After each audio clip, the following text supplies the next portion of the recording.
Thanks everybody for being here. I have a book full of notes from Josh's and Bryson's presentation this morning.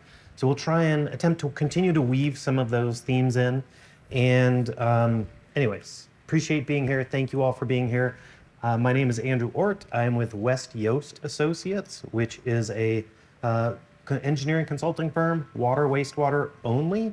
We've got about 250 people now based in California, although I live in northern Minnesota. If I go down the street a little bit and look, I can see Lake Superior off in the distance, which is 10% of the world's fresh surface water. And anyways, it's a pleasure to be here talking about cyber-informed engineering with you all, with Ginger Wright. Thank you all so much for coming this afternoon. I'm Ginger Wright, and my work is in cybersecurity for operational technology systems.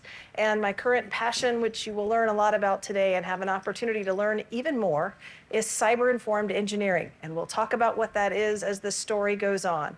But essentially, it is a secret weapon in defending critical infrastructure that we can use more to make an adversary's action not work, to avoid the worst impacts of a cyber attack. And I think that's something that we all want to know about, especially since this morning, Josh raised our awareness of some things that are pretty scary and concerning. And so we wanted to come back right after lunch and at least reassure people that there are solutions. There are ways that we can help our industries solidify their defenses, and some of it uses engineering, not just fighting cyber with cyber. So we did have a third panelist. His name is Dean Ford. Unfortunately, he had a work emergency that he had to attend to. So I just want to give him a shout out. He provided some slides. We'll go through those sorts of things. I'm curious, he gave a really excellent presentation at B-Sides Las Vegas last year. Were any of you, Last 2 years, thank you. Were any of you present for that? Couple, okay, wonderful. So that's a little bit of background. I'm curious, who here works in the water wastewater sector? Anyone? Okay, wonderful. Who here is dependent upon the water wastewater system for your work? Oh, that gentleman is not. Sorry. All right, and then who here has heard of cyber-informed engineering before? Couple of hands. Anybody practicing CIE? No, okay. Well, the goal is that you can walk away from this with some ideas on how to apply CIE, and then also maybe attend the trainings later today and tomorrow morning, where we're going to do a very detailed deep dive before hours in each session. And unfortunately, there is a little scheduling overlap today, so Ginger will be hopping out midstream from this panel discussion. So what I would ask is that as Ginger says something, as I say something, if you've just got questions, just interrupt, please. That's just going to make this much more interactive, and that's really the goal. So with that, if you know Josh, you probably know that he's a big Avengers and comic book hero fan. And so he said that the Avengers had assembled to think big thoughts and do big things and help the country and the national security of the US. So I was thinking about okay, well, what's my role? Who do I think of myself as in that universe? And I landed on Happy, who, if you know, drives Tony Stark around for two reasons. One, I love cheeseburgers.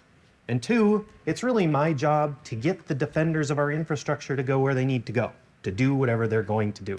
So very similar in roles. And there was also a lot of discussion earlier about how we don't have a cyber defense force. So I used to get up in front of rooms like this and primarily water sector people, engineers, operators, IT, OT, all of the different roles. And I would ask a question. I'd say, who here considers themselves to be defenders of their infrastructure? And I would get two hands up. So let's pause here. Who here is defenders of our infrastructure in this room? Okay, wonderful. When I used to ask that question, 5, 6 years ago, get two people. And turns out that the reason that they had that kind of hallowed look in their eyes was that they were from IT, right? And they were just getting hammered day in and day out. Now, when I ask that question, about a third to half the room raises their hands, which is really wonderful. Because from my perspective, and I think from a CIE perspective, our cyber defense force is the operators and the engineers and the IT staff and the OT staff. And they really need to adopt this perspective. And we're starting to in our sector.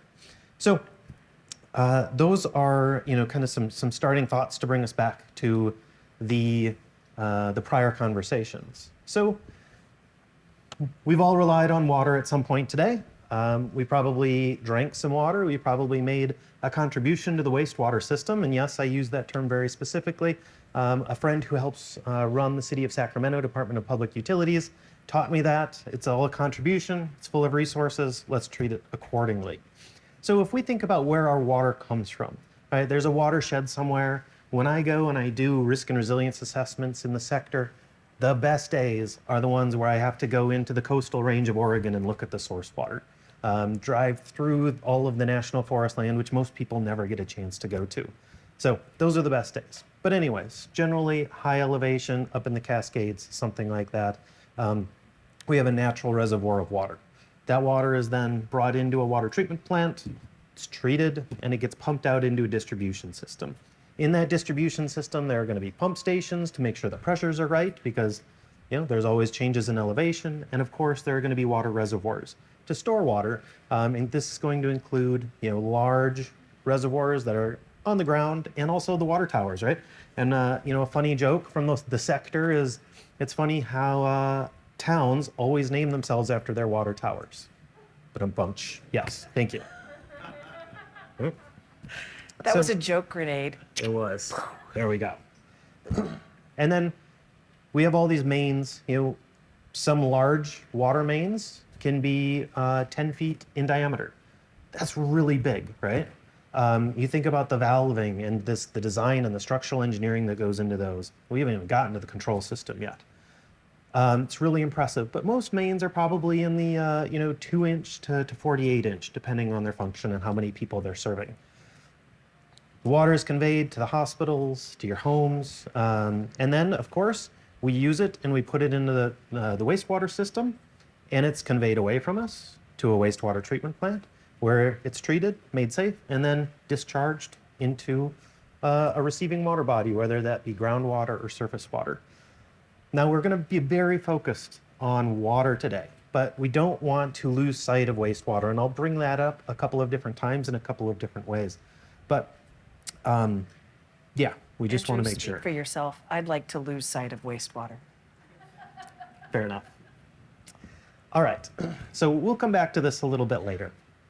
So what we want to do is kind of give a little bit of background, and this is very much based on the content that Dean provided based on his presentations the last 2 years. So where does water come from? We talked about that a little bit already. Who or what uses water?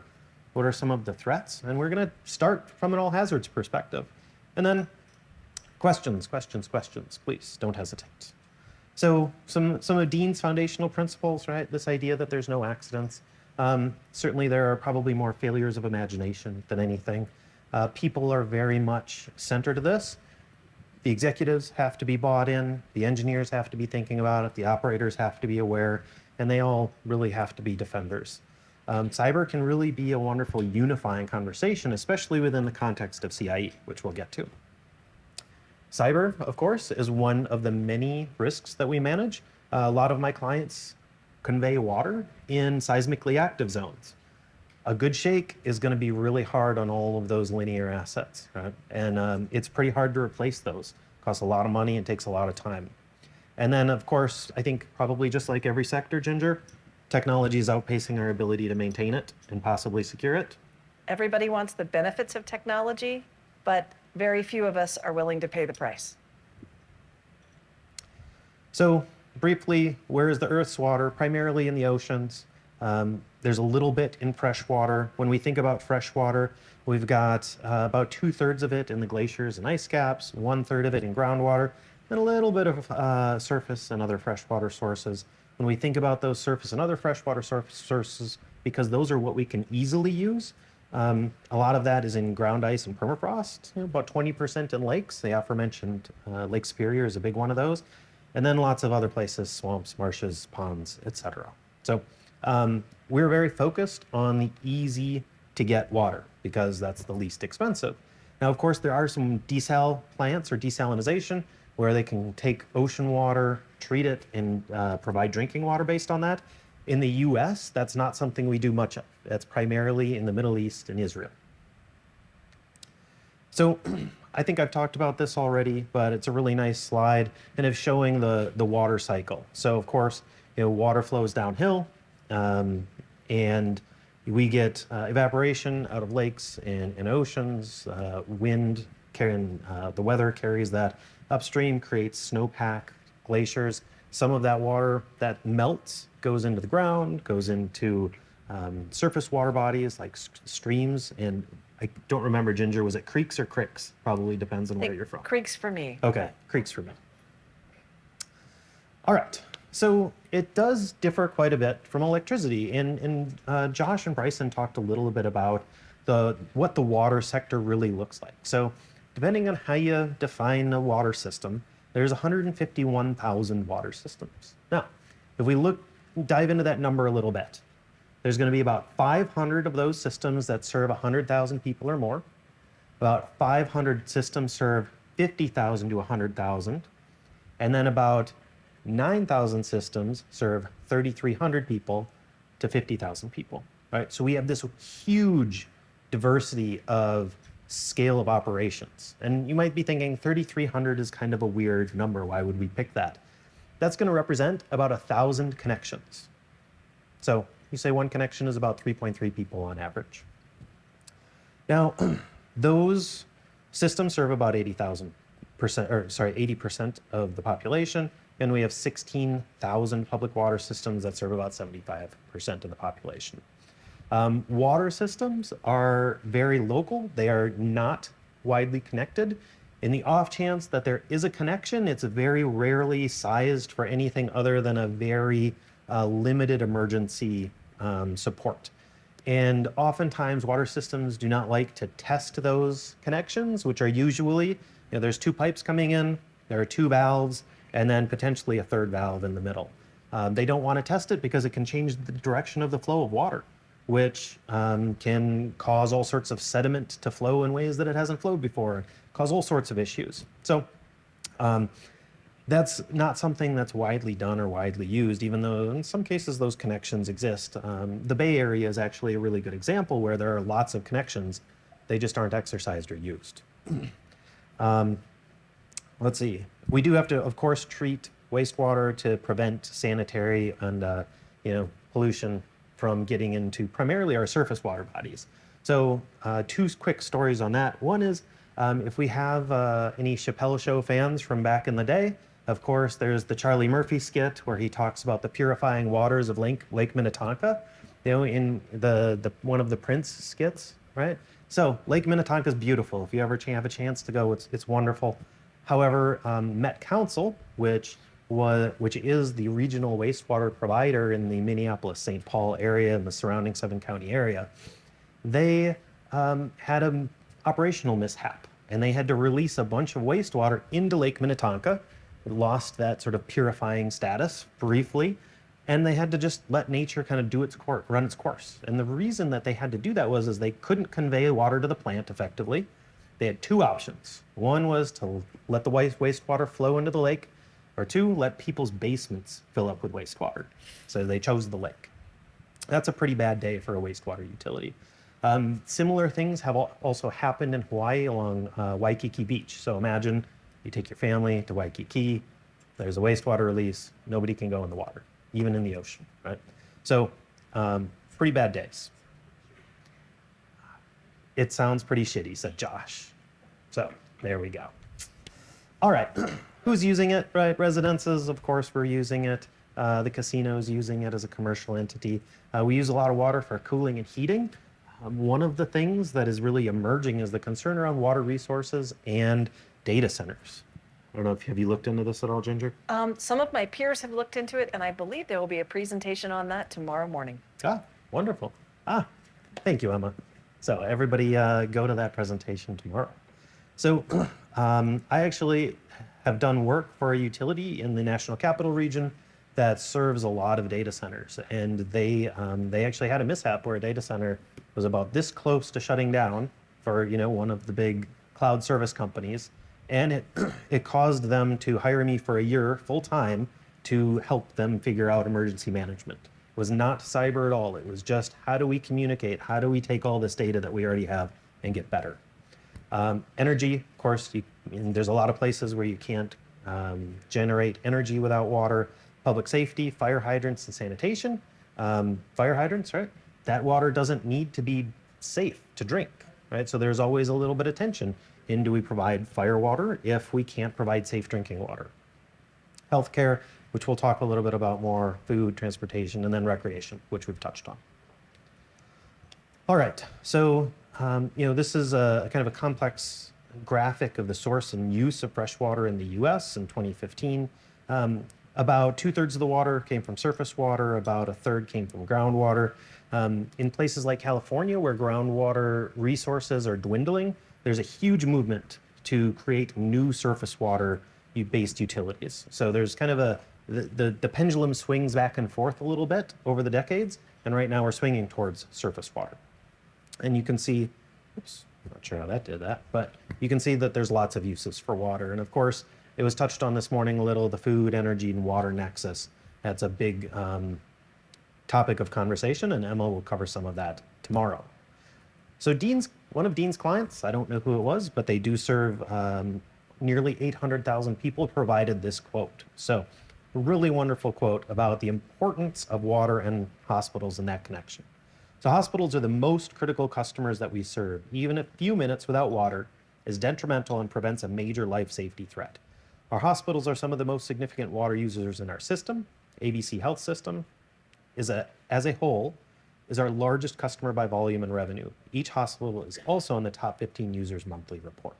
So that really illustrates the importance and the connection of hospitals and water.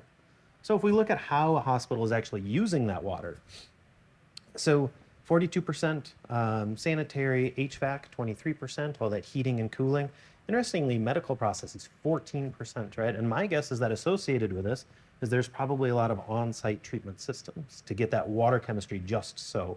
And then we have laundry, cafeteria, and miscellaneous and unaccounted for water usage. So that just gives a sense of how water is actually used by a hospital. Now, interestingly, this is from the Massachusetts Water Resources Authority, and they are one of the larger utilities in the country. They actually serve the greater Boston area. So domestic water use in gallons per day per person and the growth between 2000 and 2020.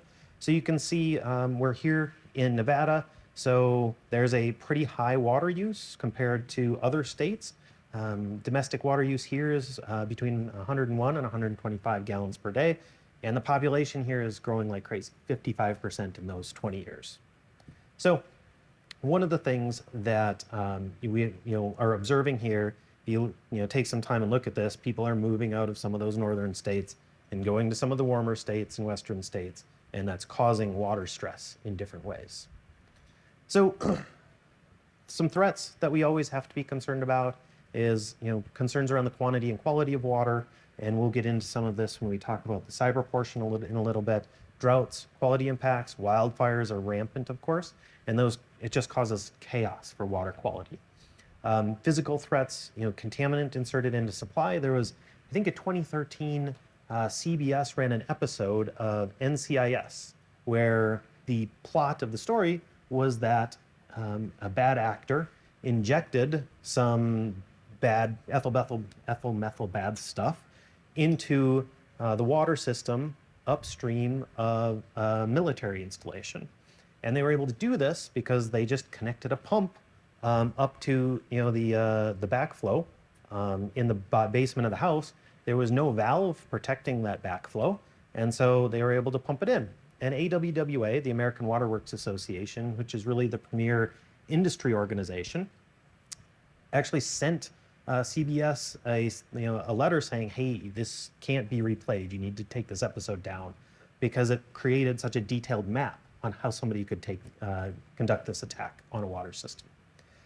Aging assets, of course, everything's getting quite aged, but I will say that utilities are really doing a much better job of this than they were 10 years ago. And the American Society of Civil Engineers has a infrastructure scorecard that they issue every year. And I want to say that in the water sector, we've gone from like a D- to a C- in the last 10 to 15 years. which doesn't sound like a lot, but think about maybe if you were in high school and you brought home a C minus instead of a D minus to your parents, that'd feel pretty good, right? Right? So as a sector, I feel pretty good. Yes. Don't you think they're worried more about lead line replacements than cyber? Yes, into the mic. Don't you think they're more worried about lead pipe replacements than cybersecurity right now? That's where the money's going. So we'll get into what they're most worried about, but I would say that you are absolutely right. The money is flowing to lead line replacements, and it's a huge concern, especially when you get into schools that still have all that old plumbing and that sort of thing. Natural hazards, of course, we always have to be worried about those. Now, one of the interesting things that is happening is the regionalization of water treatment and water systems. So there's oftentimes a large well-funded system with less well-funded smaller systems around it, and the big system buys the little system, right? And it's kind of funny, if the water systems are mostly municipal, you wouldn't think that they would be acquired like that, but that absolutely does happen. It creates some unique challenges from a technology perspective, especially as you get multiple SCADA systems with different technologies, different levels of security, et cetera, and you have to combine all those. So that's a real challenge. State and local control, we have tons of regulations, same at the federal level, but from a cyber perspective, there really is no federal, we'll use the term Dean chose here, control on cyber.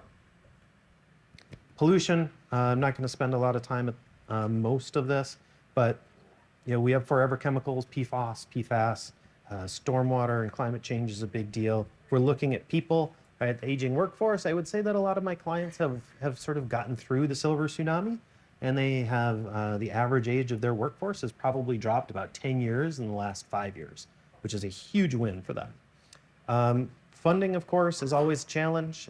Just to kind of touch upon chemical costs. So I think between 2019 and 2022, when I had the opportunity to present with the director of Minneapolis Water, she had said that the disinfectant costs had gone up 4.5 times in 3 years. So that was really just, over COVID.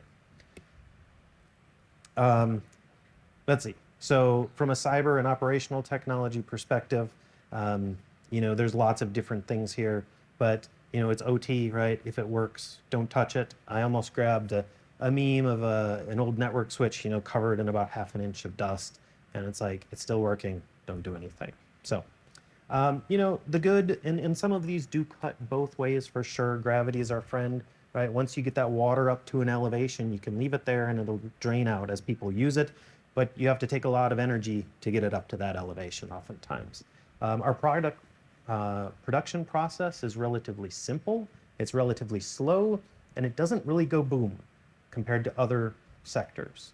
The distribution process can be relatively simple, although I would say that if you had to sit in one of these control rooms and look at 8 screens, with some of them very focused on 20 remote sites with changing pressures and everything, it does get fairly complicated.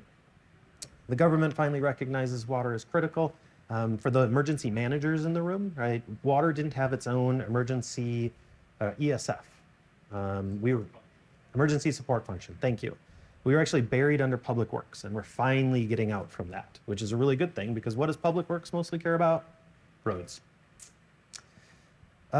Regulatory agencies are definitely engaging, and of course, all of our technologies are converging. All right.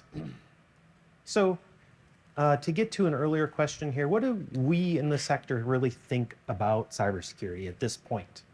So every year on or around June 1st, the American Water Works Association releases the State of the Water Industry report. Really interesting data. They poll thousands of utilities, and the top issues facing water utilities are listed here. You got the top 18. Of course, money is the first one. Do we have enough money to do the things we need to do? But if you go down, number 8 is cybersecurity issues, right? So that is above droughts. It's above a lot of other things that you would think that they'd be very concerned about. And this is a really substantial change over the last few years. So the text here is very small. I will just sort of explain this. So if we move from see, right to left on this slide, and I grabbed this out of the report. We start on the right with 2020, and we move on the left, as we go left, up to 2025. And what we find is that for the first 3 years, 2020, 2021, and 2022, cybersecurity was not included in this list of top issues. Then cyber pops up at the same level for 23 and 24, and now it continues to move up in 2025. Now, as we look at the different sizes, I kind of talked about how utilities are sized, and there's different ways to do it. So out of the 2,000 that responded, the medium, large system, and very large systems, this is their most important priority right now, is investing in cybersecurity. If we look at small systems, it drops way down to 7, and if we average it out across all of them, it's second, which is really wonderful. Now, this is probably the most important thing that I take away from this. Sorry about that, is that utilities are saying, hey, what do we need to innovate around? Cybersecurity. And from my perspective, cyber-informed engineering actually provides a lot of that possibility. Now, Josh presented this earlier. This is a list of attacks, and 12 of them are actually water, wastewater utilities. And Josh, you mentioned earlier that you're surprised that this didn't stay classified. Yeah, I am as well. So briefly, regulatory background, the Safe Drinking Water Act does now require cybersecurity assessments. You have to do it every 5 years. More and more states are requiring them every year. Josh mentioned that there was earlier today that the sanitary surveys did have a cybersecurity component, and Iowa, Missouri, and Arkansas, a couple, along with AWWA and the National Rural Water Association, did sue. And a big part of that was that it didn't matter if you served 8 million people like New York City or 100 people like, the trailer park down the street. They had to adhere to all of the same constraints and requirements. And that, really just isn't an equitable approach. One of the things that's been proposed is the Water Risk and Resilience Organization, which is functionally a water NERC. So if I say NERC, is everybody generally familiar with that? Getting some nods? No? So, Ginger, do you mind doing a quick 30 seconds on NERC? Sure. In the energy sector, NERC aids the utility population to set and abide by a set of requirements for high and medium criticality assets. And the asset owners agree to abide by those standards. NERC helps to enforce the agreement for that standard. And ultimately, the policy-making body that controls all of this is an organization called FERC, or a commission called FERC. Thank you. So we would have an industry-led organization that's providing cyber and physical security standards and auditing of the application of those standards in the water sector. All right, let's get on to the main event, Ginger. It is not here yet. Legislation has been introduced, and we've been waiting for it to be passed for several years now. So the question is would this WRO organization report to the EPA? So the expectation is that similarly to NERC and FERC, which report to DOE as the sector risk management agency for energy, that the WRO would report to the EPA as the water wastewater sector risk management agency. Yes. All right. Okay, so I work for the Idaho National Laboratory. One of the things that we are privileged to do is security assessments on critical infrastructure. Many of those security assessments focus on the cybersecurity of that critical infrastructure.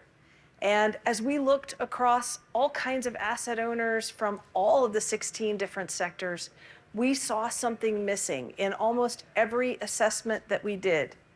The IT and the cyber teams were over here, and they had policies and procedures for how they looked at the digital layer of that asset owner's infrastructure. The engineers and the operators were over here, and they had policies and procedures for how they ran and controlled and designed the engineering and the physical part of that asset owner's infrastructure. But there were very few places where there was an admission that what happened on the digital side could affect the physical side. And inevitably, the digital side just wanted to tell the physical side what to do. Here's what your password length is going to be. Here's how you're going to log in. Here's how your remote access policies are going to work. But they never said, hey, you all run the plant 24 hours a day, 7 days a week. What's the worst thing that could happen that we on the digital side of the world really ought to know about and that ought to motivate what we do? We noticed that conversation was missing.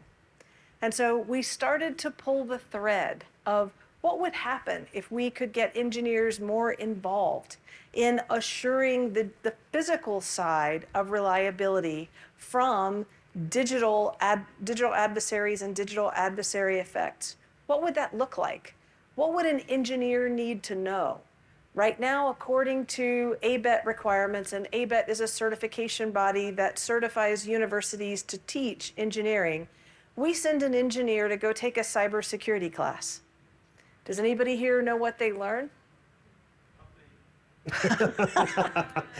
In short, yes. They learn about adversary threats. They learn about the attack chain, but only from a digital standpoint. They learn about how protocols work and how protocols are taken advantage of.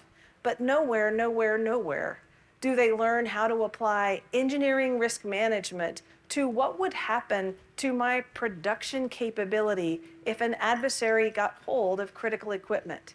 And of all the critical equipment that's part of my production capability, where could that adversary do the most damage? So that when I then reach out to these IT and cyber people, I'm having them focus on the thing that my company needs the most. It's very, very strange to have a group that is trying to protect a set of assets that they know very little about and that they don't ask the owners and arbiters of those assets, what do these things do anyway? How do they work? What does the manager in charge of your thing care about the most?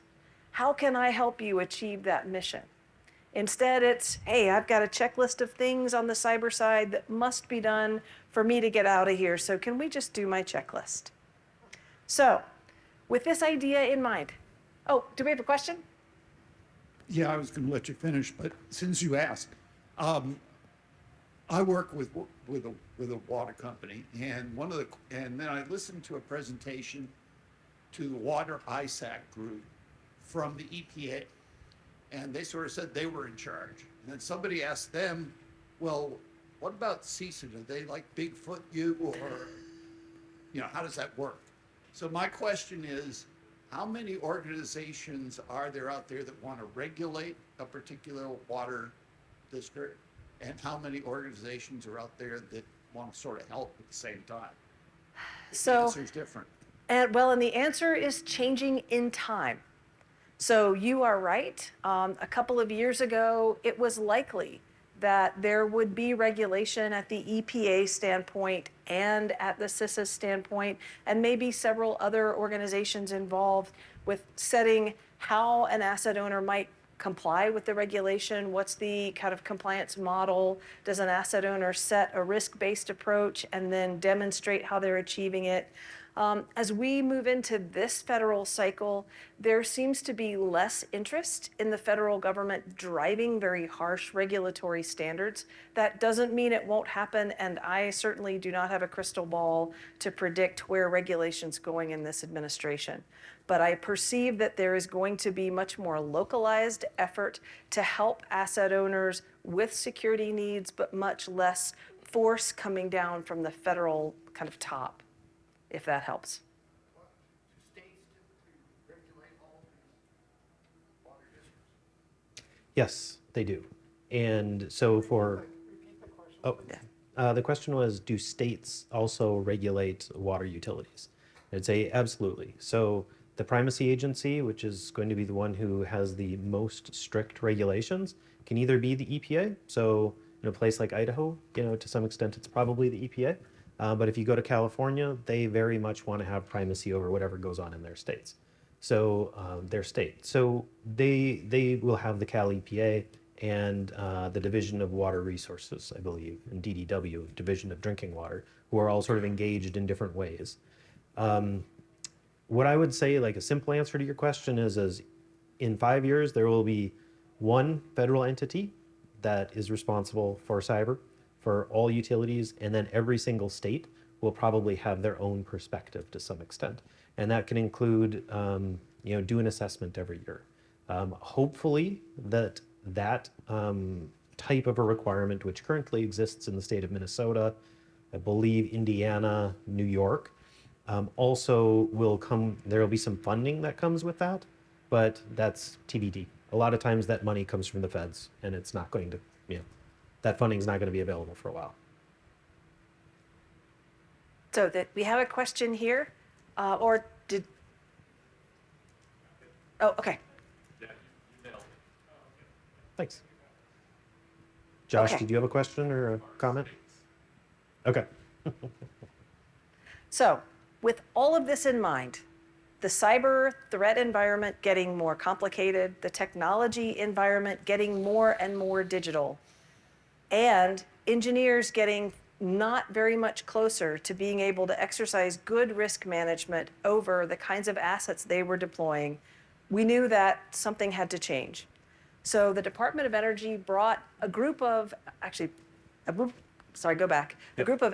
together, and these were asset owners. They were from electrical utilities and other utilities, universities, federal organizations. We tried to get the largest cross-section that we could of critical infrastructure. And we talked to them about this thing called cyber-informed engineering and got their advice on what would a strategy look like that would allow us to begin bringing engineers through their university training or their technical education into being a part of the cyber discussion. And there is a link to that strategy here. But one of the things the strategy makes clear is at the end, when we have this cyber-informed engineering thing and it's cooked into a university degree so that no engineering in today's modern world can graduate without having some ability to do risk management thinking about digital appliances.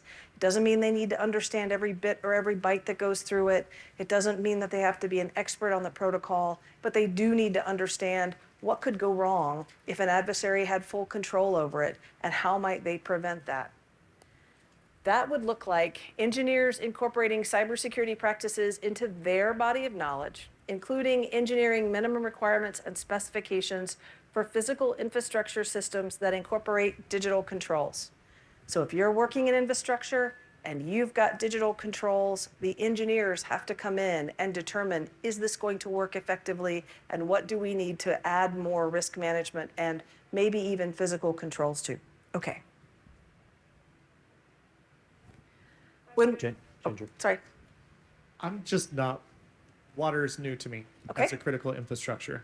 So you might have mentioned this in the beginning, but how do people's well waters kind of factor into some of those things in terms of who supports those? We're talking about the rural areas that have their own things, but obviously there's probably a bunch of people that have their own wells, and so sitting with groundwater, well water, whatever that is there a support system for those groups as well? And I'm sure that we're going to start seeing IoT into weird spaces as well like that. Oh, yes.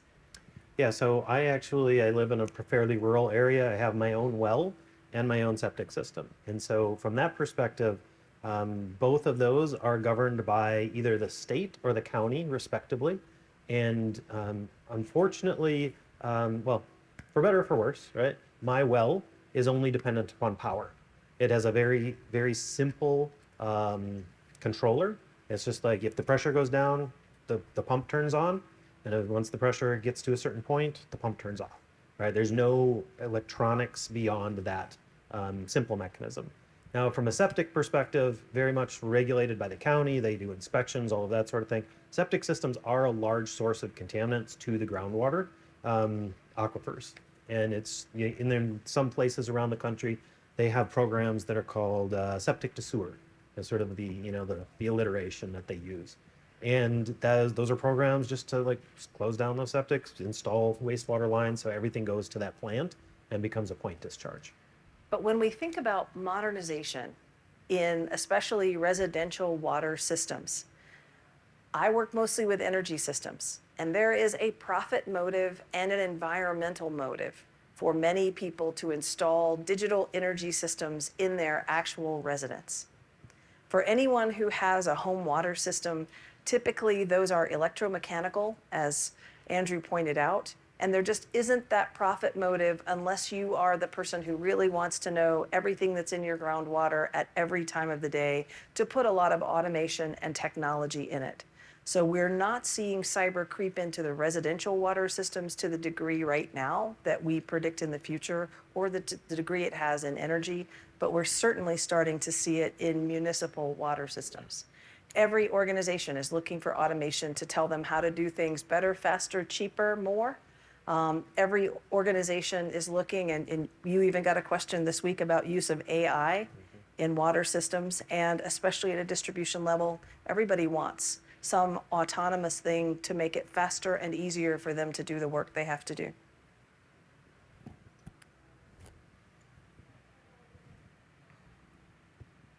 Okay, how CIE works is we first leverage an engineer, not a cyber engineer, not a cyber safety engineer, but an engineer who has a context and a body of knowledge around a physical or process discipline.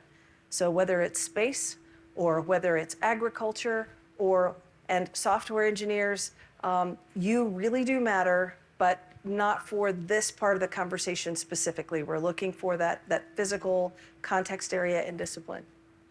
We provide a framework that engineer can use to engineer out the impact of a cyber attack. And if you don't believe that's possible, come to the training this afternoon and I will show you how we do that.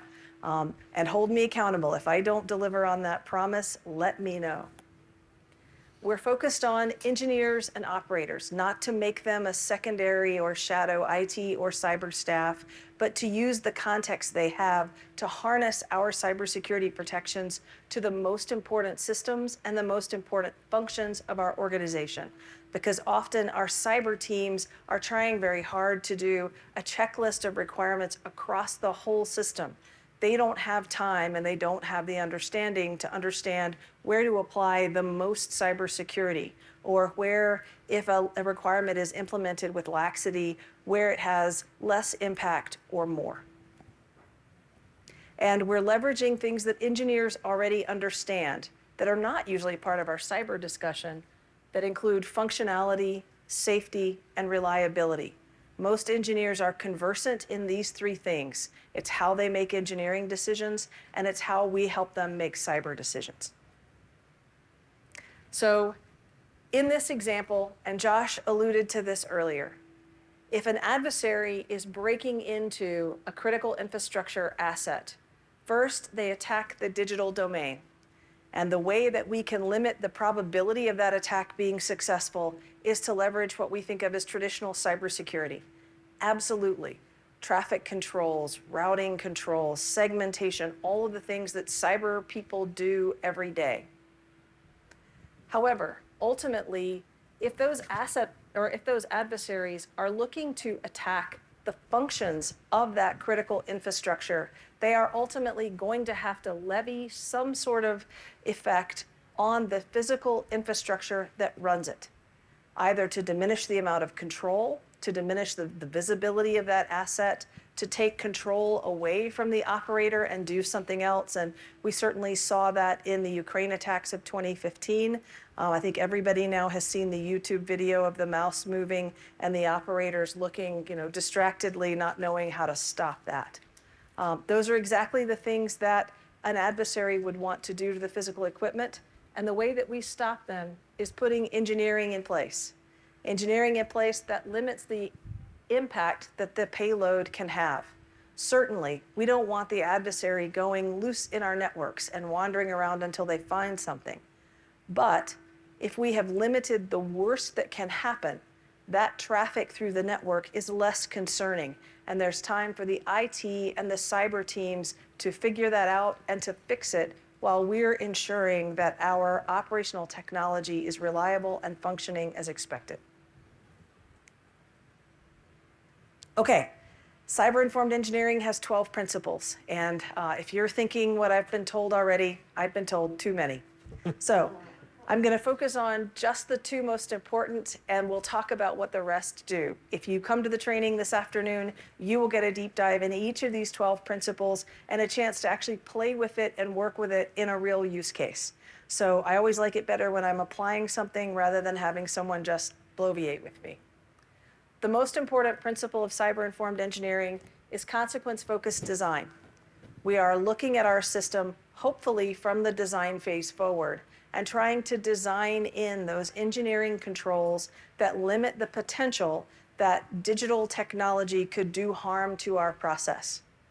And if you're thinking, wait a minute, that might protect you not only from an adversary, but also from a user who did the wrong thing or a burp in the system that just sent the wrong packet. You bet, it will protect you from both. It has the potential to protect you from AI that made a decision that would have a negative impact on the system. And these are all great side benefits, but we're talking about this for cybersecurity. And this consequence-focused design is the question that the engineer understands. How do I understand what critical functions my system must ensure and the undesired consequences it must prevent? I taught a cyber-informed engineering class to a group of cyber professionals, and they were cyber professionals in the power industry. So I asked them this question about an advanced distribution management system. What is the worst thing that could happen if cyber adversaries had total control? And they looked at each other, and I'm really sorry to tell you, they didn't know. They didn't know. And then when we pulled someone who was an engineer, it was like, well, okay, you could kill somebody if you violated lockout, tagout, and these are all industry words, in the right way. If they didn't have their physical lockout, tagout mechanism, you could reach through this digital system and cause someone to get hurt. You could also do a number of other things, but it was critical for my understanding that the cyber people installing the system, protecting this system, had no idea what an adversary could do to that in terms of the process that their organization was running or safety, reliability, and performance. So that's why this is our first question. Our second question, also appropriate for an engineer, is how do I implement controls to reduce the avenues for attack or the damage that could result? Understand this is not about perimeter defense. I hope the cyber team and the IT team can help us with perimeter defense. The engineer's job is to look at the process. What is being produced? What are the very important aspects of production? And ensure that we've got the right protections that even if the digital layer goes completely haywire or is controlled by an adversary, we can manage the negative outputs that occur. The rest of these principles all help those engineers talk to the cyber teams and think broadly about digital effects. So in reality, there are 2 big principles and 10 small ones. So if you want to hit the other side of it. Although one of the most important principles that is, maybe it is a big principle, is cybersecurity culture. What we are trying to do in cyber-informed engineering is to ensure that our culture for cybersecurity extends all the way through the organization, from the engineers, from the operators, from the cybersecurity professionals, so that we all have a similar understanding of the consequences that we're trying to prevent and the systems that we are trying to protect.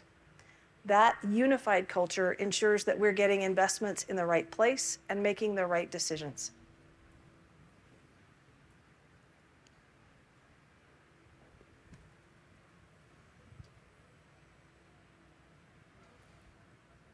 I kept looking backwards at one of the doctors in the room. How many people have ever said, how do I make the business care about cybersecurity? Right? Pretty much everybody here. What if you flipped the script and said, what does the business care about? And then how do we help secure that? I think it's not just the culture point you made.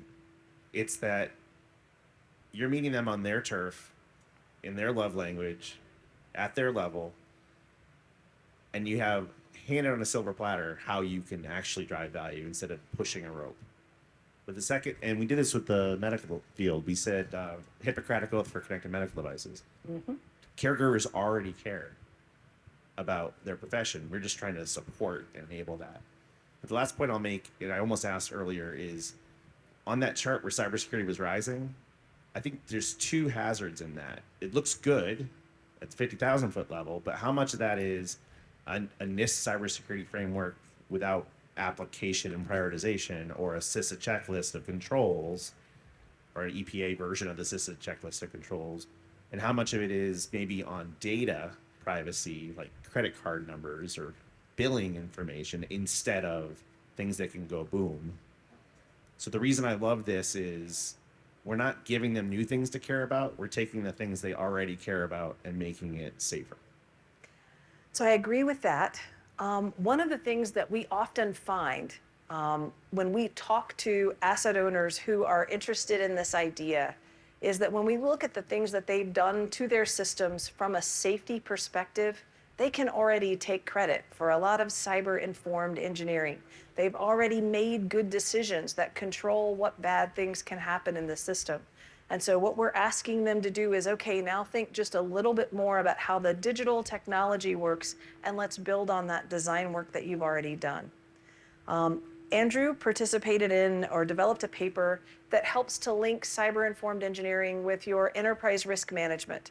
So if you work in an organization that has a mature risk management strategy, this helps you lead that conversation with the board or with your executives about how this practice will influence the bottom line and the things the company cares about. And so that's a resource that's available to you. And I'll note that I believe our training starts in 8 minutes. So should we do an interim Q&A right now for Ginger? All right. Well, and I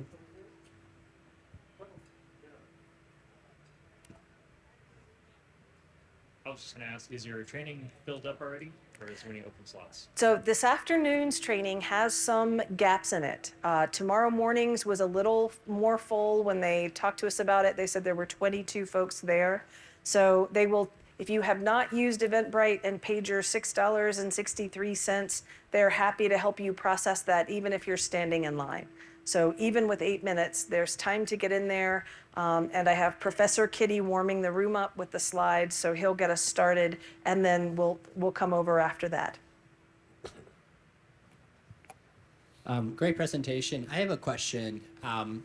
It seems like one of the most elementary or first steps into understanding this kind of cyber-informed engineering consequences is to ask the engineers and other folks building these systems to report to you what they think the worst situations could be.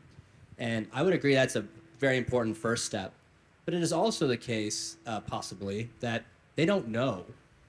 And a kind of classic case was, when we first started hacking cars, some researchers fuzzed a car and unlocked a mode where the brake fluid could get drained, right? So the engineers had anticipated an adversary in the system, had anticipated making sure that they didn't have any connection to the brakes, but did not account for this one edge case where if you entered that mode and then started your attack, you would essentially disconnect the brakes, right? So in what sense do we have the ability to trust humans to report what they think the consequences could be versus a more rigorous approach that would account for maybe all possibilities in the system? But if you ask a bunch of these folks, they don't know, and they, even if they are very well versed in the system, probably would not be able to report all the actual consequences. That is a really good point, and CAN bus for the win. Love cars.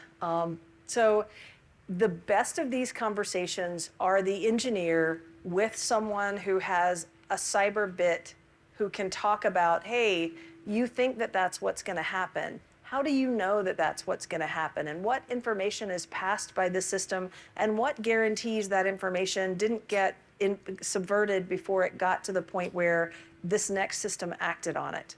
And you're right, a vanilla engineer may not have the fullness of imagination to think that through. That is one of the risks, and I don't want to make this like Caddyshack where the engineer just goes, no, no, no, no, no, no, no, no, no, because that's not exactly how this works. But getting the engineer first to not trust the technology, to start asking the question about, wait a minute, what is the data that comes to my system and makes this next process initiate? Where did that data come from? How have I verified that data? How do I know that it hasn't been subverted by an adversary? What do I have that would alert me? These are all the questions that our framework helps them provide, but most engineers are much better at the framework when they do it with a cyber person at their shoulder. And I will add to that and say that the level of creativity that engineers and operators are willing to apply to thinking about the worst case scenarios now is much greater than it was 10 years ago. And part of it is the requirement to do these risk and resilience assessments every 5 years. So they're having now regular conversations about what's the bad day. And so, for example, we probably did about 80 to 100 cyber risk and resilience assessments in 2020. And so far, we've done about maybe 25 for this new round. And, we would go in and we would talk to people about manipulating the control system to cause physical damage. And they'd be like, no, that can't be done. And as a really good example of sort of the change in perspective, about 3 or 4 months ago, we were having another similar conversation with a large water utility. They get water from a good-sized river, and they have some really important mains running under the river. And so we reviewed all the data, and we said, hey, we think we can damage the mains under the river, and that's going to be a really bad day. And they just looked at us and said, yeah, we think so too. And just the fact that they didn't push back, that they were already there, is such a huge conceptual leap for some people in our sector. And I will add, it would be ideal if asset owners buying and investing in critical equipment were allowed to look inside it and actually had the right to inspect what they buy and to hire people to look at it and to know what it was. That would be ideal, because that's how that engineer and that cyber person could start really looking at what could possibly happen. In most commitment letters, whether it's a license or a purchase document, when you buy this critical equipment, you sign away the right to inspect, because that you will lose either the support from your vendor, or you will face legal liability if you take the thing apart and attempt to understand how it works. Other than functional testing, which is usually allowed, but often even that is controlled. And that is one thing standing in the way of getting really good engineering understanding of these systems, as well as good cyber understanding. And before we move on to the next question, so are there any professional engineers in the room? What kind of engineer are you? Electrical, wonderful. So I'm also a licensed engineer. And if we look at the engineer's code of ethics, it starts with you have to hold paramount the health, safety, and welfare of the public. And so if we are doing that, right, we're willing to have some of those bad day type conversations. And it's been an evolution, right? And We're wait, getting what's better. number two? Oh, Ginger. Number two is that you may not practice engineering on any system you don't understand. Yes. Raise your hand if you feel real comfortable with that requirement right now. Me either. All right, question? So maybe a good segue to that last point, but what's the Hollywood movie that you guys refer to and said, this is actually the best one for the water industry? Like if we have to go like advocate to the public, if we have to go create a more more in-depth understanding of what actually is occurring, there's all kinds of, kind of crazy stories that we see in the Hollywood and everything else. But what's the one that you guys kind of refer back to or like in terms of how it presents attacks to water? So the NCIS episode is the one that really stands out to us. I think Bryson earlier brought up the August Cole and P.W. Singer book, but they have another book called Burn In, which is I think actually a better book than Ghost Fleet. Super easy to read. I recommend everybody read it. It'll take you a couple hours. But what it does is it articulates kind of a multifaceted attack on automation across some sectors, where it's like you just sort of give a system a nudge, get another system to react, and then there's this cascading failure.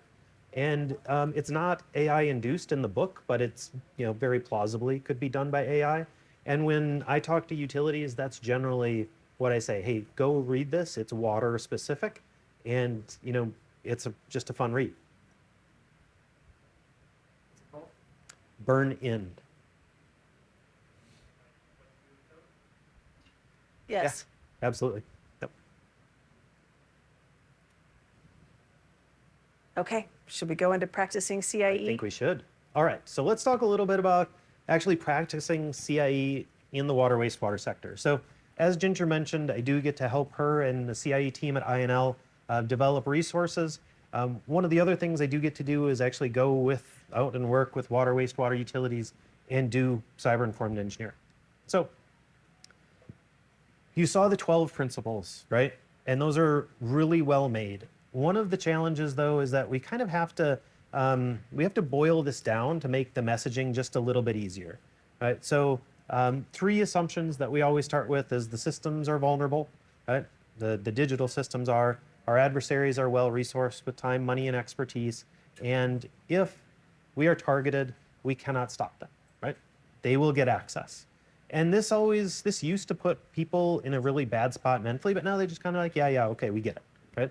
And I do want to just to make a note here is that I have maybe what would be an optimistic, borderline naive view of our sector, because I think of the utilities that I work with tend to be very forward thinking. And so there is a certain amount of bias that I do have, but it's also a really good set of examples on how any utility can move forward. All right, so in our sector, similar to every other sector or industry, there's a way that we do engineering. So we have different milestones. We have the preliminary 30%, 60%, and 90%. And just to talk a little bit about what that means. So at the preliminary stage, you usually have a PDR or a preliminary design report. You might have some high-level schematics. Generally, the project has been budgeted. Management has said, engineers go forth, and the engineers say, okay, we're going to have a reservoir. It's going to be about this big. It's going to be located approximately here. There's going to be pipe going that way. Wonderful. At 30%, now you're starting to actually get process flow diagrams. You're starting to get specifications, at least at the table of contents level. Now, 60% is where the rubber really hits the road from a CIE perspective. Now, if you've done your job really well and had the opportunity to do it, at the preliminary stage, you can say, hey, we're going to do CIE in this project. When you get to 60%, now we're actually starting to have electrical, mechanical, and very high-level control system drawings, which is where a lot of the work is done. So we're going to have drawings. You're going to have partial specifications. Has anybody here ever created engineering drawings or written specifications? Thank you. Yes. All right. So it's a lot of work that goes into all of these, and there's a very rigorous system to do these. You're also starting to get estimates and schedules. 90%, you continue to build this out, and eventually you get to 100%, and in some places we call this issued for construction. Now, Ginger and I and a good chunk of the CIE team have been working on a project around CIE adoption. And one of the people that we interviewed for this, I was talking about how, once you get to 90%, you can really do a good review and you can have lots of comments. But his point was, by the time you get to 90%, most of the money is spent. So if you want to make changes, you got to have change orders. And this has been a little bit of a challenge for some of our clients. So one of the things that we have done is we have gone and we've essentially red teamed designs from a CIE perspective. And what we've done is to create a role of, really a commander type role. Now, if you were in the military, commander's intent is going to be a very familiar term, but the team that I work on, none of us were in the military. So this was something kind of a new idea. We actually got the opportunity to review a 60% and 90% water treatment plant for a pretty good sized utility in California. And when we started, we were just kind of engineers doing engineering review things. It kind of turned into a peer review. And it was a little unsatisfying, if I'm going to be honest. So what we did is we kind of got to 90% and we were like, this just isn't working. And I said, okay, everybody, I am now the mission commander and you are the attack team and you are going to, looking at the process flow diagram, you're going to attack here and you're going to attack here and you're going to attack here. And they said, okay. Right? And then all of a sudden we had this organizational structure emerge and it became a really powerful way for us to communicate to the utility and the utility to communicate internally. And since then, this utility has actually included cyber-informed engineering requirements in all of their engineering RFPs that they've released, which is pretty amazing. So in order to really do this review that I'm talking about, we have to have a certain type of skill set. So, Josh didn't explicitly say that I could talk about my kids, but I'm going to, because about a year and a half ago, I got a call from the principal at Bayview Elementary School. And he said, hi, Mr. Ohrt, your son Anders was caught hacking into his fellow students' reading accounts. And I said, really? Did he social engineer his way in? And then the principal goes, what do you mean? And I was like, oh, wait, I have to be the concerned father this time, because I was actually in the process of doing a social engineering project for a client. And it turned out that he had just sort of gotten bored and he had just figured out sort of this very simple algorithm for passwords. And, he finished his work and then he went to finish their work. And by virtue of doing it, he was able to go and buy little widgets in the program, right? And that's all he wanted. But this was a pretty bad day for him. And I was really proud. So you have to have that type of a mindset and that type of a skill set ready. That's the gentleman who asked about how do you get to that worst day? It's like that level of creativity.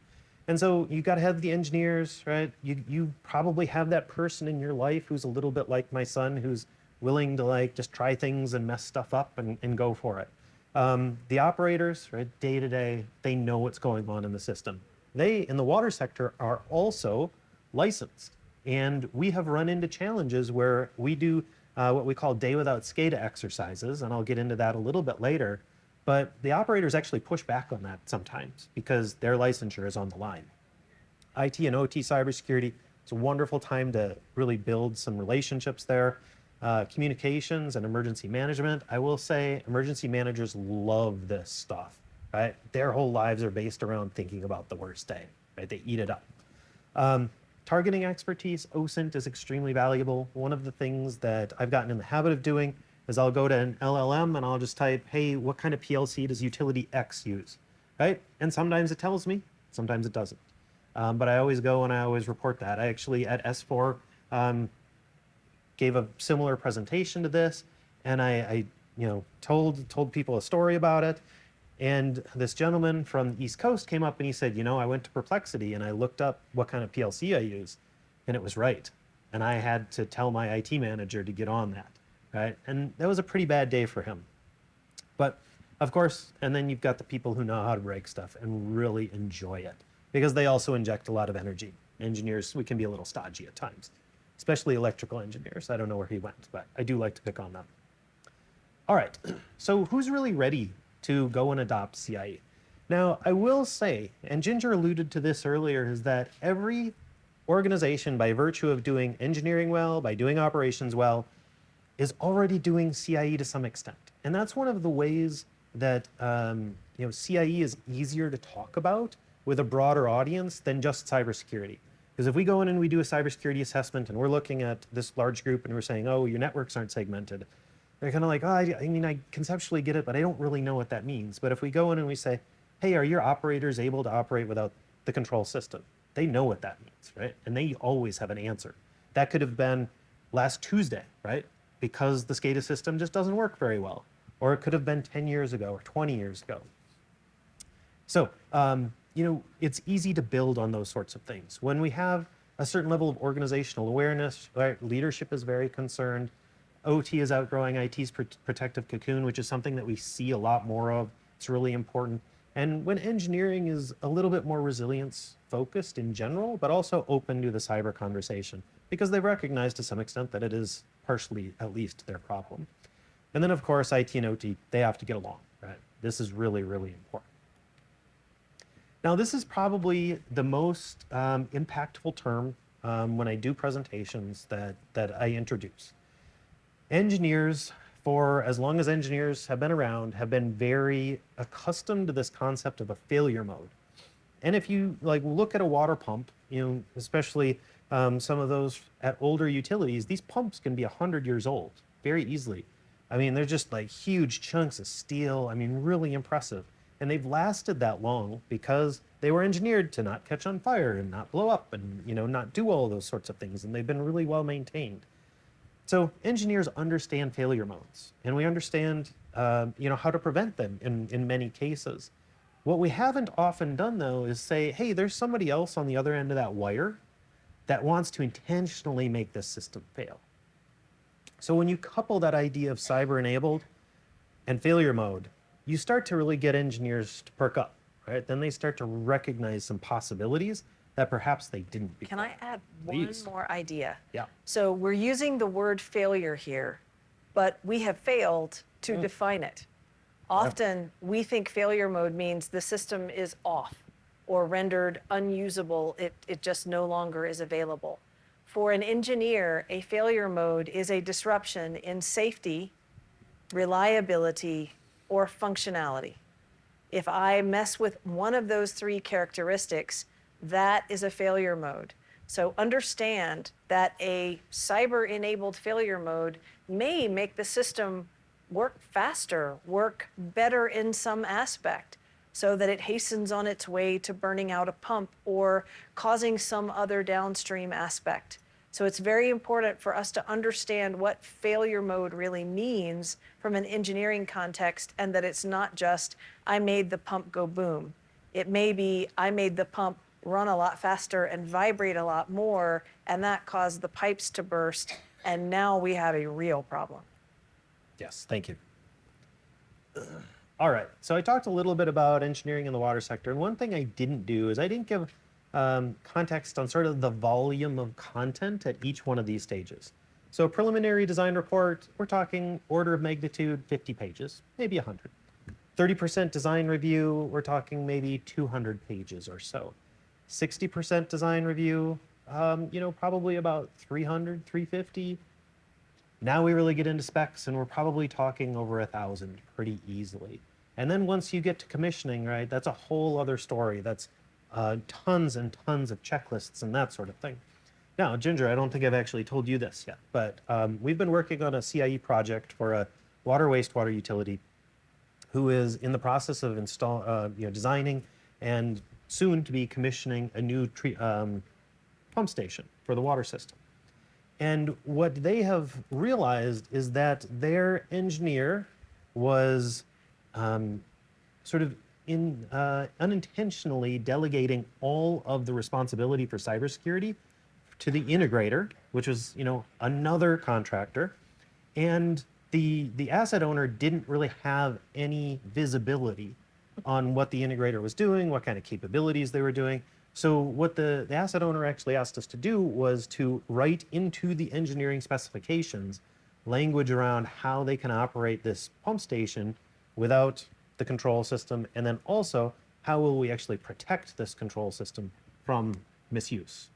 And this is a pretty big sea change. I mean, it's not a lot of text, right? This is less than a page of changes in a 1,000-page document, but very, very impactful. And from a commissioning perspective, now that utility has to go and test the system without visibility of the normal HMI or human machine interface views. They have to test it with a lack of communications. They have to test it without access to the servers, and then they have to test it without the PLCs. And we're going to see how that goes. That's usually where things get a little dicey for these utilities. So very exciting.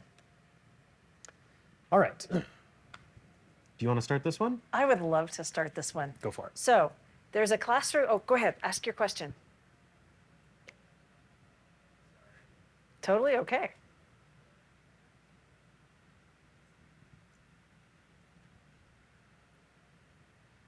So I work in rail, light rail specifically, and one of the biggest challenges that we have is there are so many vendor managed environments to where, like you mentioned before, and some of those things like that ability to actually see and understand the technology that you're purchasing is kind of like a real problem in some of those areas. And so in that same way of, let's say you have a PLC that goes down or some other type of device, is there a corollary, moving on, in terms of like that there's that vendor management component, or is the water system basically cut off and there isn't as much connected there, or you have to fight vendors to be able to manage and operate that technology? I think everybody has that same issue. Okay. I will say you mentioned rail. So there was some very salacious vulnerability information published, I think 2 weeks ago, about a head of train, end of train protocol that's used for connecting trains and moving them around. And the idea was that someone with a communications device, wireless radio, I'm sure none of you have any of that, could broadcast that protocol and potentially man in the middle that particular protocol. And not only was it vulnerable, it was known to be vulnerable and had been reported ages and ages ago.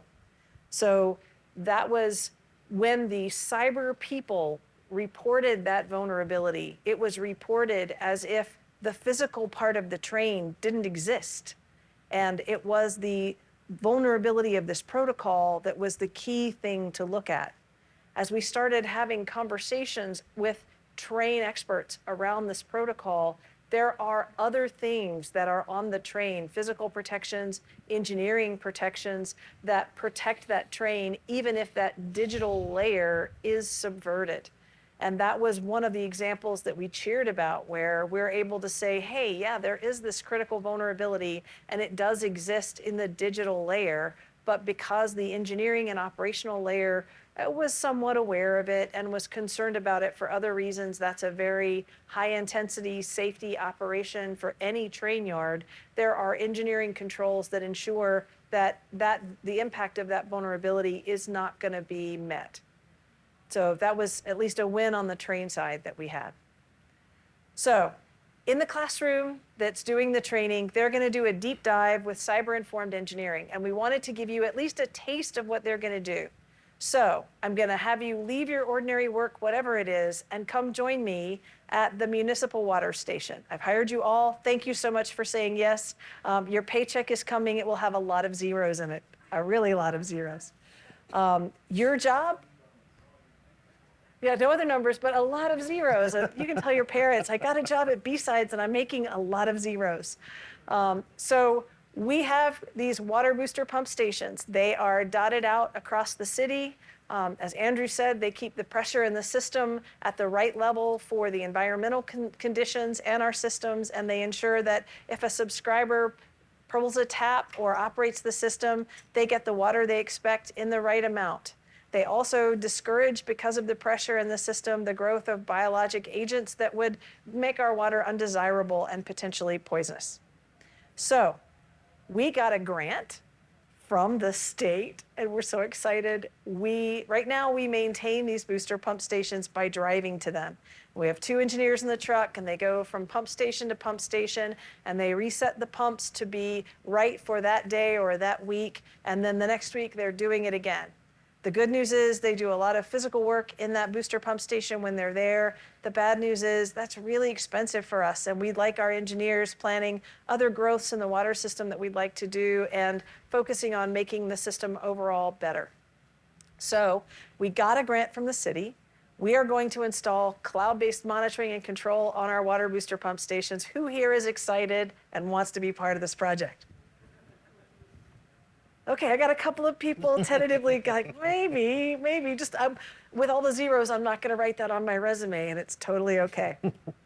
So when we look at this, cloud-based monitoring and control, our focus is on the pumps. There's a lot of other systems in the water booster pump station, but we wanted to just put control on the pumps right now, and we'll grow this if it works. So with the pump, applying cyber-informed engineering, what's the worst that an adversary could do to one of those pumps through this cloud-based monitoring and control system if they had the magic keys to the kingdom? What's something they could do? Come on, anybody in the audience? Shut off the pumps. Okay, that's a great answer. And what would happen if someone shut off the pumps? No, the water pressure in this area would fail, and then we would have to kind of raise pressure in other parts of the system, and we would have to send our engineers in a truck, and they would have to get the system going again. And they think it would take about 2 hours to restore somebody who cut the pumps off. Okay, what's something else someone could do? Yes? They can overpressure the system. Okay, they can turn the pumps on and make the pump do more than it's supposed to do. So overpressure the system. Yes, they can do that. The good news is we have some protections in the system that allow us actually to operate safely in an overpressure zone for a while. We have a bladder system that will contain some of that. And so again, our engineers think they can get out in a truck and repair that in the amount of time before damage is incurred. Assuming the alarm is not also compromised. Fair enough. And that only happens to one station. Yes, and we do have some contractors that we can put in trucks, but yes, if they do all of them, we are a little bit strained. Okay, I've got somebody in the back. Okay, the good news is the suggestion was that someone could take over our chemical doping system and affect how much chemical we're sending in. We are not going to put that under cloud control right now. We want to try out the software first. And the other control we have in place that we did look at is we have a pretty narrow pipe that allows the chlorine and other chemicals to go into the system. So even if you turn the system up to 11, very little material would flow through the pipe at any one time. So we're not automating it, but we think we'd be okay, maybe. You break the pumps, that permanent damage. Can I brick them? Well, if I could turn the pumps off, or I could turn the pumps on, what else could I do? Okay, yes, I can turn them on and off and on and off and on and off. And if I can do that, what happens when I turn an electrical system on, especially something that rotates? Say that again? It uses a lot of power. And when it uses a lot of power, does it stay at the same temperature? No, it heats up. That inrush of current causes an inrush of temperature. And if I cause that inrush of current to come and to come and to come, would it feel like Las Vegas inside that pump? It would. It would not be able to release all of that temperature because it uses convection. And so eventually the heat in that pump would get to a point where I am degrading the insulation around that pump. And that is assuming that it is so well anchored and so well engineered that the actual on and off activity of the water flow isn't damaging it. But just from an inrush current, I can on and off and damage the pump. So that's a pretty bad consequence. We went back to the engineering team and they said that that would take, if you damage the pump, especially if you damage the housing around it and made it hard to just do a flat replacement, that could be as much as 18 months. Back in the back?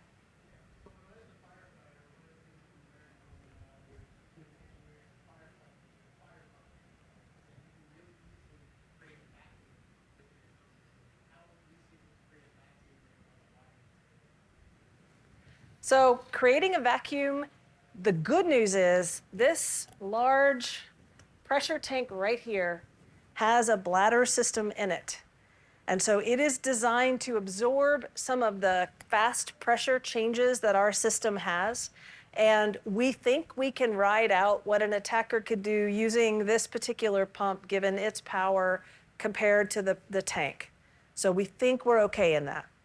So this on and off thing, if I can focus you in on that, the engineers have said 18-month outage, potential meeting the mayor and having to say boil water order, potential EPA involvement. They're really concerned about that. That could be a really, really bad day for our engineers and operators. So the cyber team, of course, has lots of ideas for how they would like to change that. But one engineer raised their hand and said, there's this thing called a time delay relay. And I know it's kind of silly. It looks like a kitchen timer. And when I have a time delay relay, I can only issue commands once per timing window. So let's say we set it for 5 minutes. I can turn the pump on, and 5 minutes later we'll open again for a command, and it will accept the off. And so my adversary who's trying to ram that pump ultimately gets on, and then we get to some hysteresis, and then off again. How much do you think they cost? $20. And we can put them on as part of a regular maintenance in the water booster pump station. So should I do some monitoring on the system through the SOC to make sure that people are not issuing commands at the rapid rate? Yeah, I should do that. And potentially I should drop some commands if it's just looking like there's no way this is what should happen. I should probably talk to an engineer before I set that system up. Anybody with me on that? Yeah, okay. But would a $20 time delay relay that means that even if the adversary blows past my monitoring, my SOC is asleep, they've all gone home for Christmas, the adversary gets in there and says, okay, on and off and on and off and on and off, and my system goes on, off. And then within the 2-hour window, the engineers are there, they take it off the system. And we did do engineering analysis, and even if they did this to all the systems, with a time delay relay, we can keep things going until they take everything offline and can run it manually. So I will admit, this is a kind of a happy movie story. We picked an example that works, but this is an example of how cyber-informed engineering works and how it can work with cybersecurity. And we wanted to at least give you the taste of thinking through that. So thank you for coming to the water booster pump station with me. You all get a raise, double your salary. Twice as many zeros. Yes. Yeah. Yep. When you go to owners operators and you're working with them to incorporate cyber informed engineering, does it cost a lot of money? Does it cost extra? And I ask this because, as you know from our secure by design work, right, the question is, how much is this going to cost and who's going to pay for it? And then of course our answer is always like, well, let's look at all the costs that everyone is paying, right? Not just the manufacturers, but all, you know, what are the costs that the customers of software are bearing, right? Both left and right of boom. So I'm just curious, as I am drawing parallels here, the questions that you've received on this and how you're answering them. So I will say we get that too. We get, this is going to slow us down, this is going to cost money, or it's going to be extra design work that we have to do, or this is one of my favorites, we're past the design phase, we couldn't possibly implement this now. Okay. And what we find as we work with people is that typically if we can get the culture of the team working well, it actually doesn't take them a lot longer to include this in the hazard analysis that they do or the risk planning that we do. Now, we are developing some tools that help people who have, on the engineering side, we often think about hazard analysis, and it's typically they have tools that are used for safety. And so we're trying to find some ways to add these consequence-based ideas into their ordinary hazard analysis that allow them, while they're under the hood, while they're thinking about safety and reliability, they can just add this cybersecurity risk in. But we are getting that. What are you finding as you work with asset owners? So everybody asks that question, especially even internally at West Yoast, we get that question because we have to competitively bid for projects. And so we're saying, hey, if we're automatically going to do this and it costs more, then we're going to win less. So that's a big concern across the spectrum of our project delivery. What we're finding though is, applying the 80-20 rule, like that first 80% is really pretty inexpensive. It's a little bit of additional engineering review, and that provides a ton of protection, especially in the two principles that Ginger highlighted earlier around consequence-focused design and engineered controls. You do wind up needing to re-engineer some things, but I'm also a big advocate of, using common sense, right? You have to, we're not going to go and redesign systems out of, just applying CIE, unfortunately. But there are lots of good things, and, we've got a little bit of time left today, and we can get into some of those and some of the things we've heard from early CIE adopters. But I would say that the cost compared to the capital cost of implementing these is, less than 1%. I mean, it's small. Just a short add on that, when we talk about the water hammer, the way to absorb a water hammer, there's a couple ways to do so. The pressure sensor arrestor concept of an analog pressure sensor that shuts down the pump like a circuit breaker would for electrical surge in the house. It's like $2,000 or $10,000, depending on who you're talking to, for the pressure zone. But what we're also saying is if you have 10 pressure zones, you don't have to do this everywhere. Like, what's the highest consequence failure for downtime? It's the hospital one. So if we bring a level of ruthless prioritization and or downstream stakeholder analysis as to what's the highest cost of failure, it's not every leg of the pumps and the pressure zones. It's just the ones that the town decides it's worth a little bit of insurance on.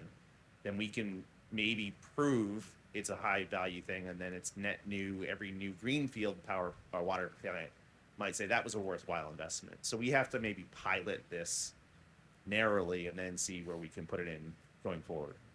Yeah, and to that point, so I mean, this was probably 8-10 years ago. A utility had decided to kind of do something like this on their own without the terms of CIE or anything.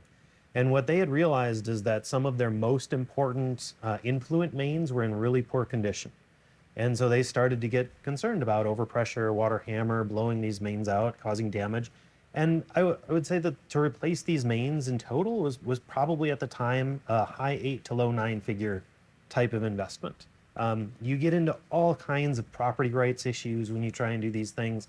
I mean, it's really a quagmire. And so what they had done in that situation is exactly what Josh was talking about, right? You get these pressure sensors and they shut the pump down if anything occurs to drive that pressure up. And the important thing is to wire it correctly, right? You don't wire it into the PLC, you wire it directly into the controller for the pump and right directly into the motor, excuse me. And that provides that input. And that way a networked adversary cannot access it. I think there was a question over there. Yeah. Yes. So I know when I've dealt with municipals, they've been small and they're run by not the town, but a board of commissioners. Yes. And so a lot of them drive cost benefit, meaning we're going to lower the cost and it'll be to our benefit because we'll get elected again for another term. And they kick all the projects down the line, regardless of the fact that doing it now, given time value of money, et cetera, does it ever have any benefit to create a worst case scenario in order to drive CIE?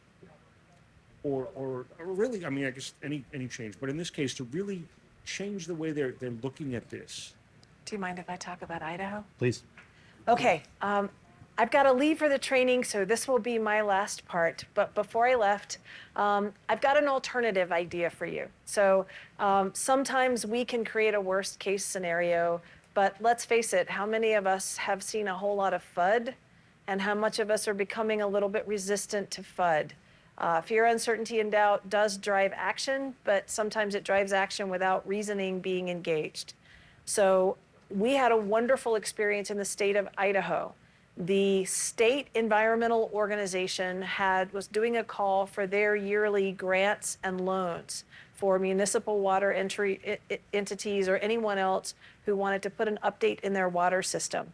And they put 20 points of the scoring of this grant towards that utility having something with cyber-informed engineering as a part of their endeavor. And they're starting to define some rules about what that meant, but each asset owner was encouraged, even if you don't do everything, if you try to employ cyber-informed engineering, we will then be more likely to accept your proposal. I loved what that meant from the state organization as kind of the owner and the responder of worst resort to a municipal water problem. They were putting their money where their mouth was, and they were encouraging asset owners to develop a mature strategy towards engineering cyber resilient solutions. It may not be the only way to do this, but I am so excited about the way that's working, and I hope that it pays out. Yeah, it's really exceptional. And Idaho Department of Environmental Quality will be putting out some guidance for water systems on applying CIE, which is going to be a really amazing resource. Ginger and I have seen an early draft of it, and it's fantastic. One of the other things that we've done, to your point, is when we do these exercises, we always invite the executives, and we put them in the middle, right? They don't play, but they observe. And when they get the chance to observe and hear the back and forth and see the challenges, it really drives home the challenge that their staff are faced with. You don't, do the first exercise that way, right? You let the engineers and the operators kind of build up, some knowledge, and so that they can demonstrate to their leadership everything they knew and some of the challenges that they have. But it's a really good way to do it. Andrew, I'm going to duck out. Thank All right. you for bringing this home. Thank you.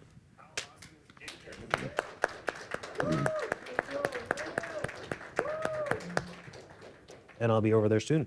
Mind if I grab one? Yeah, the camera guy. So I've never had the privilege of running security operations in a municipality or critical infrastructure. I'd like to, but I just do business, So, but I have a lot of friends who are operators at independent energy stations, and so I hear from their point of view the operator way of thinking, where if I fail at generating power, I'm not going to worry about what the state's going to do or anything else. It's that I have a contract with someone else that will fine me $1 bajillion if I don't generate this power. And that's their underlying principle of pretty much everything. But from a cyber perspective, they pretty much have no input.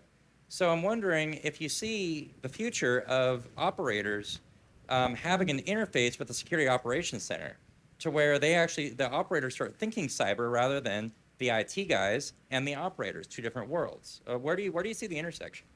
Yeah, so one of the things that we've been working on is a paper on how early adopters of CIE are picking it up and running with it. And so we've talked a little bit about how you can apply CIE to new infrastructure that's in design, right? Of course, that's where you want to do it. But let's just be honest, we've, untold trillions of dollars of existing infrastructure that we need to modify in a cost-effective and meaningful way. And so what the early adopters told us is that if we're looking at the different CIE principles, there are a couple that you prioritize for existing infrastructure. One of those is going to be planned resilience, right? To some extent, this could be just really great emergency preparedness, and that's certainly part of it. But it's also going to be, hey, under a focused cyber attack, what are we actually going to do? And the other one here is active defense, right? How do you know what's going on in your system? What do you actually do? How do you consume threat intel and make changes? And what we think that those two principles actually give us and give operators like your friends is the opportunity to really kind of take CIE and run with it in their own way, building on all the good operations that they're already doing. Now, in the water sector, right, it's relatively rare that there are contractual obligations to the extent to what you described, but what we do have is state regulations, right? And we do care what the state says because they will authorize, continued operations and that sort of thing.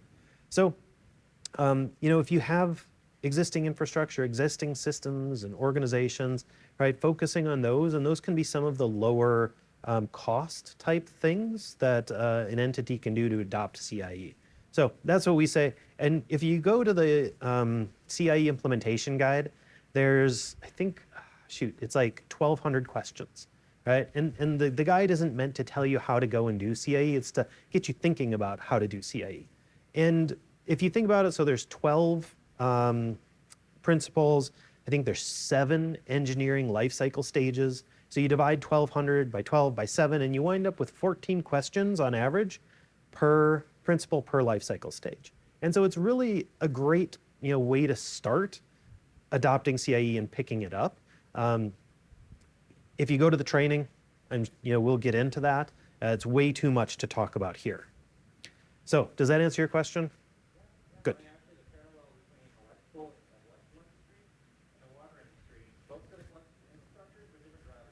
Yeah. Okay. So I do want to come back to this. We've got about 20 minutes left. But before I do this, are there any lingering questions or topics that we haven't touched on? Anything you were expecting that we haven't provided yet? Josh. It's given away a little bit of tomorrow's talk, but Emma and Manish are going to do AI data centers are both a threat and a fix, and a threat and a fix. Power generation requires water. Data centers require water. So when we're looking at how fragile the interdependencies are right now between water No Water, No Hospital, for example. Most of our strategies we've been discussing aren't factoring in that we're building a hell of a lot of AI data centers with really high capacity needs, and we're not making more water. So since we may not get a chance to ask you that tomorrow morning, in advance of their talk, have you been thinking about how we might better ruggedize or fortify or think through the continuity of operations for water supply for AI data centers, et cetera, et cetera? Like, is that stretching your brain too far, or is that something you can anticipate in prime? It is something that just starting to think about in part. My friend and colleague Andy Bachman is very focused on that topic, and he every day sends me stuff to read and watch on it. I can't say that I've worked on it specifically outside of that example from about 8 years ago, where that utility did have a data center run out of water, and they had to take a lot of action to demonstrate to their customer that that was not going to happen again. Right. So when I said earlier that it's rare that we have contractual obligations when it comes to data centers, I was totally wrong. I misspoke. There are significant contractual obligations in those situations. And, you might think also, like, why doesn't the data center just drill a well and suck water out of the ground, right? Well, I was actually doing some work for the city of Carlsbad, California, right? One of just the most beautiful places on the planet. They've tried to drill wells, and I'll say they as private entities and public entities in that area, and there's just isn't groundwater. It's just solid rock. I personally had to drill a well at my house. It was 350 feet deep just to get enough for a single household. I can't imagine how deep that and how wide that well would have to be in order to, provide a data center with a reliable backup water source. So it's expensive. Also, water quality can be a real issue. Please.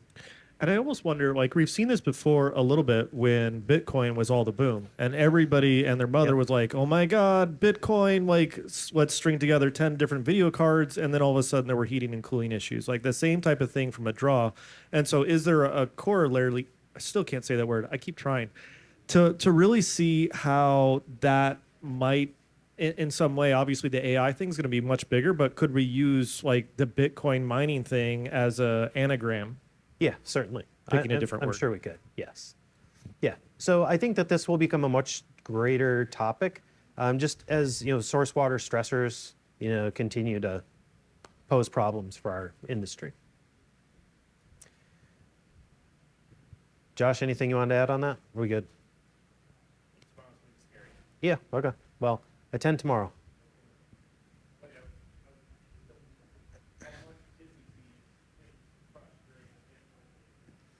I don't have a great answer for that. And part of the reason is that I think a lot of those Bitcoin mining operations popped up in places where the energy rates were very, very favorable to that sort of thing.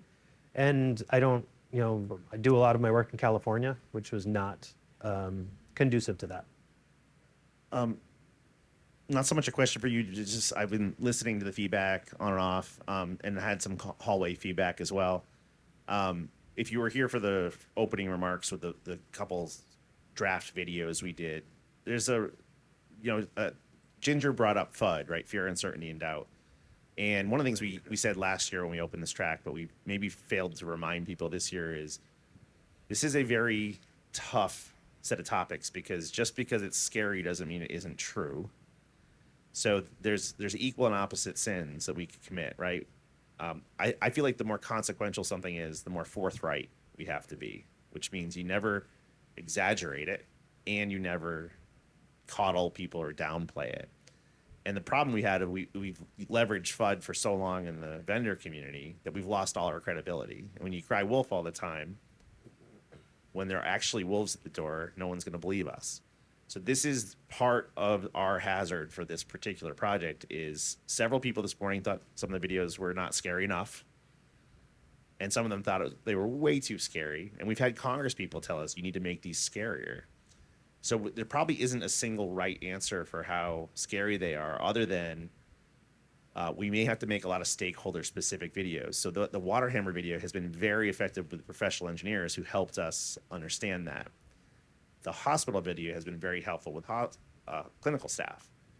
Neither one of them is very appropriate for our neighbors, right? So one of the open invitations, it wasn't rhetorical. We actually want feedback on how to best strike a balance between truly scary things that also empower realistic action. So we can talk about a really terrifying water hammer if the fix is $2,000 or $10,000, but we have to deliver it as a package deal. And even though this room's mostly technical talent and we like to break things and take them apart and put them back together, we're going to have to learn some storytelling and persuasive speech, because if we just say, oh, it's fine, you'll be fine, don't worry about it, then we're not going to get the corrective action we need. If we sound too scary, we're going to polarize people or paralyze people.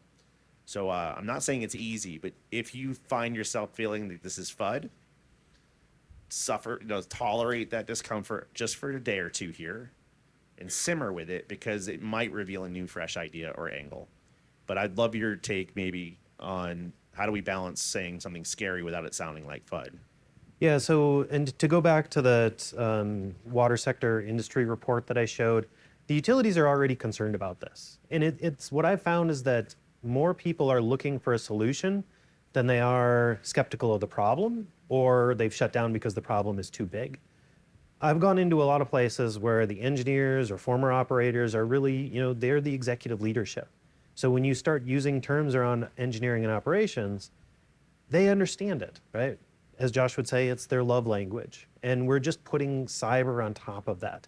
And so it's been a much more constructive set of conversations than it is if we talk about cybersecurity, right? And I think that that's one of the reasons that CIE is really a big part of the solution to the larger scale national security issues around cybersecurity. Please.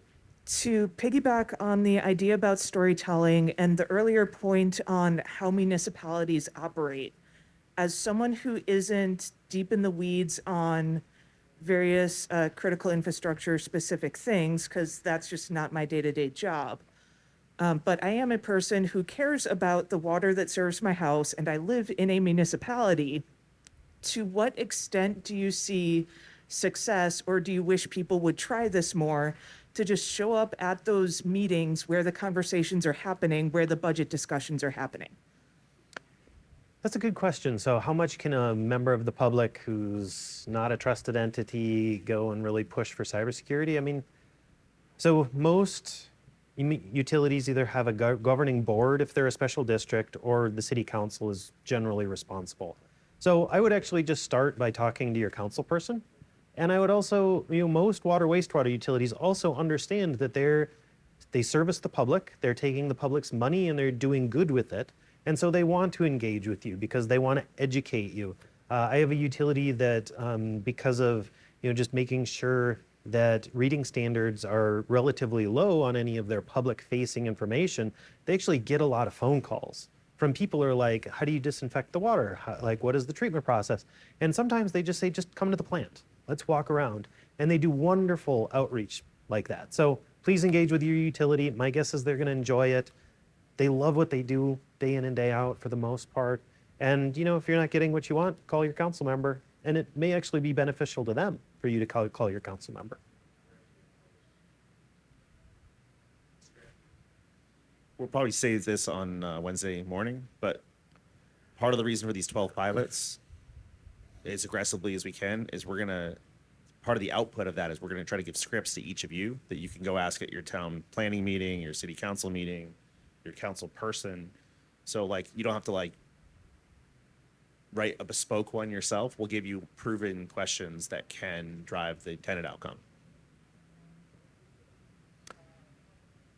All right, we have just a few minutes left here. So I did want to just kind of make one point. So we did talk a little bit about Oldsmar earlier. Whatever happened, I've heard a different story than what Bryson shared. Doesn't really matter. One of the things that happens in our sector is that the public perception can be impacted very easily if there's a water issue in Florida. And my parents are in Minnesota. So very specifically, the hack in Oldsmar was reported. CNN picked it up, right? They ran with it. My elderly parents in Minnesota, called me and said, Andrew, we heard about the hack. Is the water safe to drink? And I said, you live in Minnesota. The water systems are not connected. Yes, you're good. And they're like, okay, thankfully. And, frankly, the fact that they were like watching the news and asking those types of questions is really good. But, we do struggle with perception in a land of plastic, water bottles and all of those sorts of things that are relatively easy solutions. Municipal water is oftentimes higher quality and, just better in general, and certainly less expensive, like much less expensive. So, there's, that incident, of course, people are aware of. There's also Aliquippa, Pennsylvania, Muleshoe, Texas, Abernathy, Texas. Do those names ring a bell? Yeah, maybe. Okay. So when it comes to the incidents in Texas, there's a wonderful Wired article about it. I don't have the link, but if you just say, water system hack Wired in your favorite search engine, please do that. Really, really excellent. And then if you are curious about the Aliquippa incident, so the cyber Avengers actually, they were targeting Israeli-made PLCs. Aliquippa had one. It was targeted and compromised. And, the municipality had to do what they had to do, which meant, shut off the automation at that pump station and do things manually. And it was a pain for a while, right? Until they were able to get up and going again. But, overall, the operations and maintenance people have responded really, really well. So I think that Josh at one point had said, if you want to test out your meme game, go for it. You all have made it this far, so let's go. All right, before I do that, that was a teaser. I wrote a book with my colleague Dan Groves. I wish Ginger was here. She's read the book, and she gave it 2 thumbs up. The reason she gave it 2 thumbs up was because it's very much for the, sort of water utility every person. We wrote a bunch of case studies, really, and some of those I've shared with you today. What we want is that somebody can pick that book up and they can say, oh yeah, I've got one of those. Here's a story about it, right? And it's very accessible. It's not super technical, but we're just trying to get CIE out there in the sector. So it's published through AWWA. Please go ahead and pick one up. All right. So Alice in Wonderland is the theme. So here's a little bit of an overture, maybe a little naive. If everybody minded their own business, the world would go around a great deal faster than it does, right? If we minded our own business, we wouldn't be having these conversations. We'd just be focused on making the best water and wastewater systems we could without necessarily a concern about securing them. Now, this is very naive. I understand that. So what we want to do is redefine expectations. Of course, Sean Bean is a good place to start. We want to get to a place where we don't, design a system without cyber-informed engineering, right? It should be in everything that we do.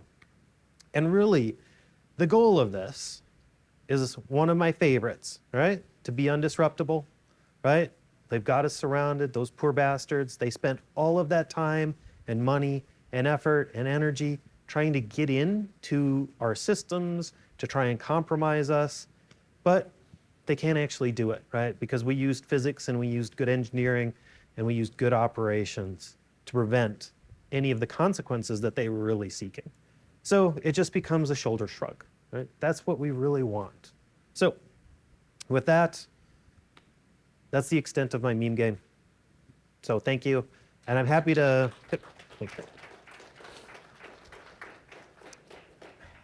stick around for any questions. Ginger and I will be around. And then I'm curious, is anybody planning to attend the training today or tomorrow? Wonderful. Okay, great. We'll get to do a deep dive. Thanks, everybody.